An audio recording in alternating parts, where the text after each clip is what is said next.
श्रीरामपुरामध्ये भोंदू अशोक आढाव गजाआड झालेला आहे। अशोक आढावकडून महिलेवर जबरदस्तीचा प्रयत्न झाला। मांत्रिक विधीच्या नावाखाली पीडितेकडे शरीर सुखाची मागणी केली होती। भूतबाधेच्या नावाखाली महिलेची लूट करण्यात आली आहे।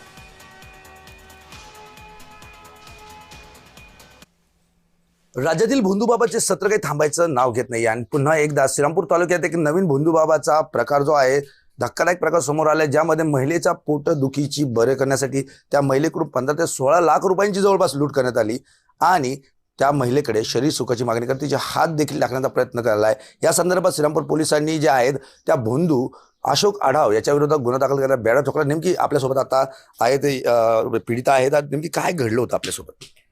श्रीरामपूर येथील अशोक आढाव म्हणून एक बाबा आहे, त्यांचं मला नाव कळल्यानंतर मी थोडंसं पोटाचा त्रास असल्यामुळे मी त्यांच्याकडे गेले असताना त्यांनी थोडं बाहेरमध्ये जा असा तसा मला कोणी काहीतरी केले, जादूटोणा वगैरे माझ्यावरती असं सगळं मला पटवून दिल्यानंतर मी विश्वास ठेवल्यानंतर त्यांनी मला सांगितले की तुझ्याकडे वरती उतारे वगैरे करावं लागेल, काही वस्तू वगैरे लागतील, त्याला खर्च वगैरे लागतील।